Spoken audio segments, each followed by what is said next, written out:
Sir Garikapati గారి పెద్ద భార్య నిన్న లైవ్ లో వచ్చి మాట్లాడారు. చాలా పెద్ద ఛానల్సే దాన్ని లైవ్ ఇచ్చాయి సార్. అయితే ఆవిడ కొన్ని ప్రధాన ఆరోపణలు చేసింది ఈయన మీద. సో అసలు అంటే ఆవిడ ఆరోపణలు ఏంటి? ఎందుకని ఆవిడ అలా మాట్లాడుతుంది? దీని గురించి మీరేం మాట్లాడతారు? ఇది ఒక రకంగా మెల్లగా మొదలై అదేదో అంటారు కదా, చినుకులు మొదలై వరదలాగా పారి అట్లాగా స్టార్ట్ అయింది. యాక్చువల్గా ఆమె 9 నెలలకు ముందు ఒక వీడియో చేసింది. ఆ వీడియోలో ఆమె ప్రధానంగా గరికపాటి మీద ఆరోపణలు చేసింది. ఆయన పేరు ఎత్తలేదు, ఈ నీచుడి పేరు నేను తీనని చెప్పింది ఆమె, కానీ అందరికీ అర్థమవుతుంది. సో ఆరోపణలో ప్రధానంగా ఏంటంటే, ఇట్లా నన్ను మోసం చేశాడు, నన్ను చిత్రహింసలు పెట్టాడు, నేను పిల్లల్ని వదిలేసి విడాకులు తీసుకున్నాను అనేది ఆమె వీడియో చేసింది. దాని తర్వాత వీడియో ఎందుకు చేశావు, నువ్వు ఎప్పుడో 40 ఏళ్లకు ముందు వీళ్ళ పెళ్ళైంది, విడాకులు అయిపోయి కూడా దాదాపు 15 years అయిపోయింది. ఎందుకంటే 12 ఏళ్ల వయసులో పిల్లలు 12 ఏళ్ళు ఉన్నప్పుడు ఈమె వచ్చేసింది. అంటే ఒక 12-13 ఏళ్ళు అతనితో కాపురం చేసినాక బయటకు వచ్చింది. సో ఇప్పుడు ఎందుకు చెప్తున్నావు అని దానికి కూడా ఆమె సమాధానం చెప్పింది. రెండో వీడియోలో ఆమె సమాధానం ఏం చెప్పిందంటే, ఈయన వీడియోలు నేను చూస్తున్నాను, ఆయన ప్రతిసారి ఏమని చెప్తున్నాడంటే, స్త్రీలకు కావచ్చు మిగతా వాళ్ళకి కావచ్చు, ధైర్యంగా రండి, మీరు మాట్లాడండి, మీకు జరిగిన అన్యాయాలు చెప్పకపోతే ఎవరు చెప్తారు, మీరే చెప్పకపోతే అని అనేక సార్లు ఆయన అంటున్నాడు. మరి నాకు కూడా అది వర్తిస్తుంది కదా, నాకు ఆయన చెప్పే వ్యక్తి ద్వారానే నాకు అన్యాయం జరిగింది. సో ఆయనే అందరిని పిలిపిస్తున్నాడు. సో మనం కూడా ఎందుకు చెప్పుకోకూడదు మన బాధని? ఇన్ని రోజులు మన లోపలే ఎందుకు పెట్టుకోవాలి? సమాజానికి తెలియాలి. ఆయన అందరికి నీతులు చెప్తున్నాడు. అందరికి నీతులు చెప్పే వ్యక్తి చరిత్ర ఎవరికి తెలియకుండా ఉంది, ఇది కూడా తెలియాల్సిన అవసరం ఉంది కదా అనేది నేను అనుకున్నాను. అందుకని నేను చెప్పాను. నిజానికి నాకు డబ్బుల కోసం ఇంకోటి అయితే ఇన్నేళ్ళు నేను ఎందుకు ఆగుతా, అతనికి ఫేమ్ వచ్చి కూడా చాలా కాలమైంది, డబ్బులు వచ్చి కూడా చాలా కాలమైంది.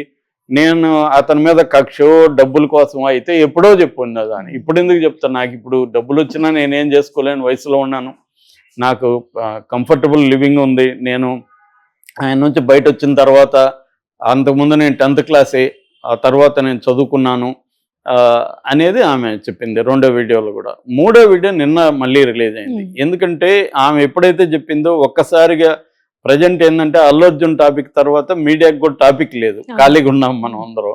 సో మనం వెయిట్ చేస్తుంటాం ఏదన్నా ఒకటి వస్తే దాని మీద పడదామని, ఎందుకంటే వ్యూస్ అవే వస్తాయి కాబట్టి. సో అందరూ కూడా మీడియా మొత్తం, ఇటు యూట్యూబ్ ఛానళ్ళు, వెబ్సైట్లు, ఈవెన్ మెయిన్ స్ట్రీమ్ మీడియా కూడా వెళ్ళిపోయింది ఇది. ఎందుకంటే ఈయన వెరీ వెరీ పాపులర్, ఆయన బ్రహ్మాండమైన పౌరాణిక జ్ఞానం ఉంది, భాష మీద పట్టుంది, అనర్గళంగా మాట్లాడగలడు, ఎగ్జాంపుల్స్ చెప్పగలడు, సెటైర్లు వేయగలడు. ఆయనకి అనేక రకమైన ప్రవచనకారుడికి ఉండాల్సిన టాలెంట్స్ అన్నీ బ్రహ్మాండంగా ఉన్నాయి గరికపాటికి, నో డౌట్. సామాజిక జ్ఞానం ఉంది, దాన్ని అప్లై చేయగలడు, అప్లికేషన్ బాగా వచ్చు ఆయనకి, ఇవన్నీ ఉన్నాయి. అంటే కనెక్ట్ అవ్వడం, ఎప్పుడైనా మనం ఎవరికైతే చెప్తున్నామో వాళ్ళకి మనం కనెక్ట్ అవ్వాలి. కనెక్ట్ అవ్వాలంటే మనం చెప్తుంది వాళ్ళకి అర్థం అవ్వాలి. అర్థం అవ్వడమే కాకుండా వాళ్ళ జీవితాలకి మనం చెప్పేది సూట్ కావాలి. అంటే కనెక్ట్ అవ్వకుండా అది కనెక్షన్ అంటాం. మనకి మనం వినే వాళ్ళకి మధ్య ఒక కనెక్షన్, అది ఆయన బ్రహ్మాండంగా చేయగలడు ఆయనకి. సో చేయగలిగిన వ్యక్తి నీతులు చెప్తాడు ఎక్కువ. పైగా మోరల్స్ ఆయన ఎక్కువ చెప్పేది ఏంటంటే నీతులు అంటే మంచి, అంటే పాపం పుణ్యం ఎక్కువ చెప్పడాయన. ఆయనకి కొంత దాని ఏమంటారు, ప్రగతిపరమైన అంశాలు ఉన్నాయి, కొన్ని మూఢనమ్మకాలు లేవు ఆయన దగ్గర, అది ఒకటి అప్రిషియేట్ చేయాలి. అంటే ఎక్కడో గ్రహాలు మీ జీవితాల మీద ఏం చేస్తాయని నేను కొంత ర్యాండమ్గా అప్పుడప్పుడు వింటున్నా ఈ మధ్య, అంతకుముందు నేను వినలేదు. సో అంతకుముందంతా కారులో వెళ్తే ఏదన్నా ఎఫ్ఎం పెడితే ఈయన యాడ్లు వస్తుండేవి, అందులో వినేవాడిని. ఈయనవి చాగంటివి చూసుకున్నప్పుడు ఆయన యాడ్లేమో భార్యలు భర్తలు కడ్రాయిలు ఉతకాలి ఇట్లాంటివి అంతా ఆయన చెప్తుంటాడు. ట్రెడిషనల్ ఫ్యూడల్ నేచర్ అక్కడ కనపడుతుంది. అంటే స్త్రీలకు వ్యతిరేకమైంది, డౌన్ ట్రాడన్ కులాలకు వ్యతిరేకమైన స్వభావం ఆయనలో కనబడుతుంది. ఈయనలో అవి లేవు. ఈయన బ్రాడ్గా తీసుకున్నప్పుడు ఈయన మూఢనమ్మకాలకు వ్యతిరేకి. సో అనేక పురాణాల్లో నుంచి కూడా ఆ పురాణ పాత్రలను ఎలా అర్థం చేసుకోవాలనేది లైఫ్కి, ఇవాళ ప్రజెంట్ డేకి అప్లై చేసే వ్యక్తి. ఇలాంటివి చెబుతూనే ఆయన ఎలా బతకూడదు, ఎలా బతకాలి అనేది బేసిక్గా ఆయన చెప్పే మనం ఆయన మొత్తం విశ్లేషిస్తే ఆయన చెప్పేది ఏంది, మనుషులు ఎలా బతకూడదు, ఎలా బతకాలి అనేది ఆయన చెప్తున్నాడు. దీన్ని అనేక అంశాలకి కాంక్రీట్, అంటే ఒక జనరల్ ట్రెండ్ ఆ జనరల్ ట్రెండ్ కాంక్రీట్ మేనిఫెస్టేషన్ అంటారు, వ్యక్తీకరణ. ఈ రెండు ఉంటాయి ఎవరిదైనా. మన జనరల్గా ఏం చెప్తున్నాడు, దాన్ని కాంక్రీట్గా వివిధ అంశాల్లో ఆయన ఏం చెప్తున్నాడు. అది ఒక్కొక్కసారి ఆయనలో కొన్ని కాంట్రడిక్టరీ స్టేట్మెంట్లు కూడా ఉన్నాయి, ముఖ్యంగా స్త్రీల బట్టలకు సంబంధించి. అంటే అది ఎట్లా ఉందంటే, స్త్రీల మీద రేపులు కానీ ఇంకోటి జరగడానికి స్త్రీలే కారణం అన్న థీరీ ఒకటి ఉంది. అంటే మీరు బట్టలు సరిగా వేసుకోకుండా రెచ్చగొడుతున్నారు మగవాళ్ళని, నేను 55 ఏళ్ళు నేనే రెచ్చిపోతున్నానని కూడా ఆయన చెప్తున్నాడు. సో కానీ ఫుల్గా బట్టలు కట్టుకున్న స్త్రీలు కూడా రేపులకు గురవుతున్నారు. రెండోది, మన దేశంలో రేపుల డేటాను పరిశీలిస్తే 97% రేపులు తెలిసిన వాళ్ళు చేస్తున్నారు. ఆ స్త్రీలకు తెలిసిన వాళ్ళు, మామూలు కావచ్చు, చిన్నాన్నలు కావచ్చు, బాబాయిలు కావచ్చు, పక్కింటి వాళ్ళు కావచ్చు, టీచర్లు కావచ్చు, తెలిసిన వాళ్ళే చేస్తున్నారు. ఓన్లీ 3% మాత్రమే కొత్త వాళ్ళు. అంటే ఈ బట్టలు చూసో లేకపోతే టెంప్ట్ అయిపోయే వాళ్ళు 3%, మిగతా వాళ్ళంతా బాగా తెలిసిన వాళ్ళే రేపులు చేస్తున్నారు. రేపులకి బట్టలకి సంబంధం లేదు. కానీ ఈయన ఏం చెప్తున్నాడు, మీరు రెచ్చగొడుతూ ఉన్నారు మమ్మల్ని బట్టలు ఇలాగ వేసుకొని అని చెప్తున్నాడు. ఇది దారుణమైన కామెంట్. దీని మీద స్త్రీలందరూ కూడా వ్యతిరేకించారు. సో ఇలాగంతా మాట్లాడుతున్నప్పుడు ఆయన మోరల్స్, ఆయన ఎటువంటి వ్యక్తి, ఆయన నాకు ఎటువంటి ద్రోహం చేశాడు అని ఆయన పెద్ద భార్య రంగంలో దిగింది. సో 2 వీడియోలు చేసింది. 2 వీడియోలకి ఫస్ట్ వీడియోని ఉపయోగించుకొని ఈయన మీద నెగిటివ్ క్యాంపెయిన్ చేశారు. ఈయన మీద నెగిటివ్ క్యాంపెయిన్ చేయడానికి కూడా ఒక కాన్స్పిరసీ థియరీ బయటకు వచ్చింది. అదేంటంటే, రేవంత్ రెడ్డి ప్రభుత్వం ఈయనను స్పిరిచువల్ టూరిజానికి ఇన్ఛార్జిగా పెట్టి ఒక క్యాబినెట్ ర్యాంక్ ఇవ్వాలి అనేది ఒక 10-15 డేస్ ముందు బయటకు వచ్చింది న్యూస్.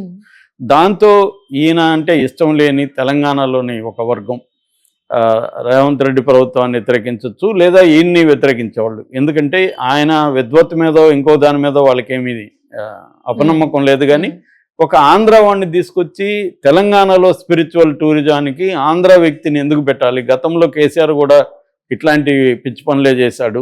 ఆ చిన్న జైర్న తీసుకొచ్చి యాదగిరి కొట్టని యాదాద్రిగా మార్చి ఇలాగే అంతా చేశాడు. ఈయన కూడా, రేవంత్ రెడ్డి కూడా అలాగే చేస్తున్నాడు. ఇది కరెక్ట్ కాదు అనడంలో లాజిక్ ఉంది. ఎందుకంటే తెలంగాణ స్పిరిచువల్ టూరిజం అని తెలంగాణ వాళ్ళని పెట్టడమే కరెక్ట్. ఆంధ్ర వాళ్ళని ఆయన ఎంత గొప్పడైనా ఎందుకు పెట్టాలి? ఇక్కడ ఎవరు లేరా? ఖచ్చితంగా ఉంటారు, ఉండకుండా ఏముంటుంది. కాబట్టి వాళ్ళు ఏం చేస్తున్నారంటే, ఈయనకి వ్యతిరేకంగా ఏం దొరుకుతుందని చూస్తే ఈ వీడియో దొరికింది. దీన్ని పాపులరైజ్ చేసి ఈయన ప్రెస్టేజ్ని, ఈయన దీన్ని బద్దలు కొడితే రేవంత్ రెడ్డి రేపు పెట్టలేడు. పెడితే ఇలాంటి వాడిని తీసుకొచ్చి పెట్టావా? ఈయనవుడు మాకు ఆధ్యాత్మికత నేర్పించేదానికి, ఆయన సొంత భార్యనే ఇంత టార్చర్ పెట్టి చేసిన వ్యక్తి, మా ఆధ్యాత్మికత ఈయన దగ్గర మేము నేర్చుకోవాల్సిన కర్మ మాకేం పట్టిందన్న ఒక నెరేటివ్ని బిల్డ్ చేయడానికి అనేది అంటున్నారు. సరే, అది ఉండొచ్చు, లేకపోవచ్చు, అది వేరే విషయం. కానీ ఆమె చెప్పింది ఏంటి? నిన్న కొత్తగా మళ్ళీ వీడియో పెట్టింది ఆమె అందులో ఇంకొన్ని డీటెయిల్స్. అంటే ఆమె మీద కొన్ని విమర్శలు వచ్చాయి. ఎందుకంటే, నువ్వు కామంతో కొవ్వెక్కి తమ్ముడు వరుస అయ్యే, తమ్ముడు వరుస కాదు, మరిది తమ్ముడు ఏజీ చిన్నవాడు నీకంటే, మరిది వరుస అయ్యే ఒక పెళ్ళయి కాపురం చేస్తూ ఒక మరిది వరుస అయ్యి అతను రమ్మంటే నువ్వు ఎలా వెళ్ళావు, అతనికి ఇతను వదిలేసి ఎలా వెళ్ళిపోయావు అన్నది విమర్శలు వచ్చాయి. నీ కామంతో ఇదైపోయింది, నువ్వు తర్వాత కూడా నువ్వు ఎవరితోనో ఉంటున్నావు, లేకపోతే ఇండిపెండెంట్గా ఎలా ఉండగలవు, ఇలాగ స్త్రీల మీద జనరల్గా మాట్లాడే మగవాళ్ళ అభిప్రాయాలు రిఫ్లెక్ట్ అయినాయి. దానికి ఆమె సమాధానం ఇచ్చింది. దాంట్లో కొంత అంగీకరించింది కూడా. అంటే నా కర్మ అలాగా తెల్లవారింది, నా కర్మ కొద్దీ నేను అతనితో వెళ్ళాను అనేది ఆమె. అంటే ఇప్పుడు చాలాసార్లు ఏమవుతుందంటే, మన సమాజం అనేవన్గా ఉంటుంది. ఇన్ఫ్లుయెన్స్ చేసేవాళ్ళు డామినెంట్గా ఉన్నప్పుడు, ఇన్ఫ్లుయెన్స్కి గురయ్యే వాళ్ళు వీక్గా ఉండేవాళ్ళు ఉన్నప్పుడు ఇన్ఫ్లుయెన్స్కి గురైపోతారు. ఇక్కడ యాక్టివ్ ప్యాసివ్ అని చెప్పచ్చు మనం. ఎవడు యాక్టివ్ రోలు? వీళ్ళిద్దరు రిలేషన్షిప్లో ఎవరు యాక్టివ్ రోలు? ఇతను యాక్టివ్ రోలు, ఆమె ప్యాసివ్ రోలు. ఆమెది కూడా తప్పు అనుకుంటే ఇద్దరిది. నేనైతే వాళ్ళిద్దరికి ఇష్టమైతే నాకేం సంబంధం లేదు, సమాజానికి కూడా సంబంధం లేదనుకుంటాను నేను. సుప్రీంకోర్టు కూడా ఈ మధ్య ఇదే చెప్పింది.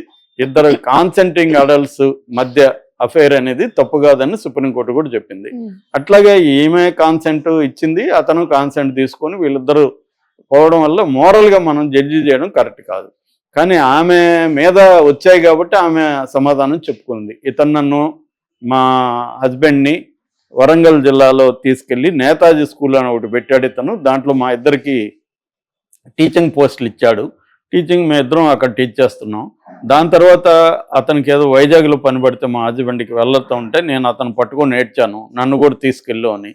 కానీ ఈ దుష్టుడు అంటే గరికపాటి మాయ చేసి అతనికి చెప్పి ఇక్కడ టీచర్లు మీరిద్దరు వెళ్ళిపోతే నాకు ఇబ్బంది, ఇక్కడ ఈమెను ఉంచండి నేను జాగ్రత్తగా చూసుకుంటానని చెప్పి కన్విన్స్ చేశాడు. మా హస్బెండ్ కూడా ఇతను మాయ మాటలు నమ్మి, ఆయనకేమీ డౌట్ లేదు, సో ఆయన కూడా నమ్మి వాడికి మన తమ్ముడికి ఇబ్బంది కదా, నువ్వు ఉండు నేను వచ్చేస్తాను త్వరగానే, నన్ను కన్విన్స్ చేసి ఆయన వెళ్ళాడు. నాకు అప్పటికే ఇతని మీద కొంత డౌట్ ఉంది. సో ఇతను వెళ్ళిగానే ఇతను వల విసిరి నన్ను మ్యానిపులేట్ చేసి అతనికి విడాకులు ఇచ్చే విధంగా చేసి నన్ను తీసుకెళ్ళిపోయాడు అనేది ఆమె చెప్తుంది. అంటే ఇక్కడ ఆమె చెప్పిన దాన్ని ఎలా అర్థం చేసుకోవాలంటే, ఇతను ఒక ప్లాన్ వేసుకుని ఉన్నాడు ముందుగానే, ఆపర్చునిటీ రాగానే ఇతను ఇది చేశాడు అని చెప్పి ఆమె ఎగ్జాంపుల్ కూడా లక్ష్మణుడిది ఇచ్చింది. సో అలాగే ఎత్తుకెళ్ళాడు నన్ను అని చెప్పింది. అంటే నా తప్పు కూడా ఉంది, నా కర్మ, నా పూర్వజన్మ కర్మ, నా భర్తతో నేను బాగున్నాను, అట్లాగే ఉండుంటే హ్యాపీగా ఉండేదాన్ని, ఇతన్ని వల్ల పడ్డాను అనేది ఆమె చెప్తుంది. అంటే ఇతను యాక్టివ్ రోల్ ప్లే చేశాడు, నేను ప్యాసివ్ రోల్ ప్లే చేశాను అనేది ఆమె ఒప్పుకుంటుంది తప్ప నా తప్పు లేదని నిన్న వీడియోలో చెప్పలేదు ఆమె. సో అలా చేసి ఇంకా అక్కడి నుంచి పడరాని పాటలు పడ్డాను, నన్ను చెప్పరాని విధంగా బాధలు పెట్టాడు. అవన్నీ వ్యక్తిగతంగా ఎవరన్నా వస్తే చెప్పగలను తప్ప మీడియా ముఖంగా నేను చెప్పుకోలేను. కొంత స్త్రీలు కొన్ని విషయాలు చెప్పుకోలేరు, వాళ్ళ ఏ రకాలుగా బాధలు పెట్టుంటారు. ఇవాళ మోడర్న్ అమ్మాయిలు అయితే చెప్పేస్తారు, కానీ ఇటువంటి స్త్రీలు చెప్పుకోలేరు. అది కూడా చెప్తుంది, మేము బ్రాహ్మణ్ దీంట్లో పుట్టాము, మా కమ్యూనిటీలో విద్వత్తు ఉంటుంది కానీ ధైర్యం తక్కువ ఉంటుంది, అందువల్ల కూడా నా హస్బెండ్ ఇతనితో ఫైట్ చేయలేకపోయాడు, సో నేను కూడా సరెండర్ అయిపోయాను అనేది ఆమె చెప్తుంది. సో ఆమె ఇతని విద్వత్తుని కానీ ఇతనికి ఉన్న క్రెడిబిలిటీని కానీ అదేమి చెప్పట్లేదు.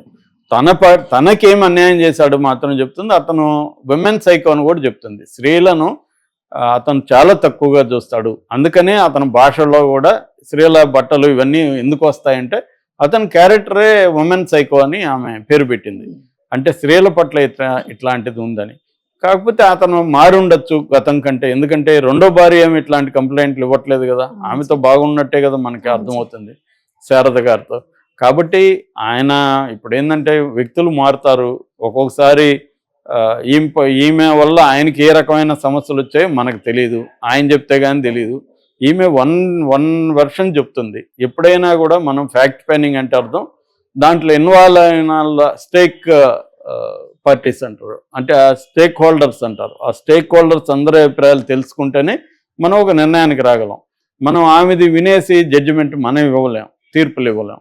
కాబట్టి ఆయన కూడా రావాలి. ఆమె అయితే నిన్న ఈ ఆరోపణలు చేసింది. అంటే వరంగల్ తీసుకుపోయి మా ఇద్దరిని ప్లాన్డ్గానే అతను తన దగ్గర పెట్టుకొని ఈ పని చేశాడు, తనని వైజాగ్ పంపించి నన్ను ఇట్లా వశపరుచుకున్నాడు అనేది ప్రధాన ఆరోపణ. అక్కడి నుంచి అతను నన్ను టార్చర్లు పెట్టారు అని కొంతమందికి ఆమె చెప్తుంది ఉద్దేశించి. సత్యనారాయణ మూర్తి కావచ్చు, ఇంకెవరో ఒక లేడీ పద్మావతి అమ్మ ఎవరో ఒక ఆవిడ, వీళ్ళ పేర్లు చెప్తే మీరు రండి నన్ను కలవండి, నేను మీకు ఇంకా అనేక విషయాలు చెప్తాను, మా ఊరికి కూడా తీసుకెళ్తాను, మీకు నేను నిరూపిస్తాను, లేదా అతను దమ్ముంటే నా ఎదురుగా కూర్చోమండి. అతని జీవితంలో ఈ విషయాల మీద మాట్లాడడానికి కూడా ఆమె చెప్తుంది.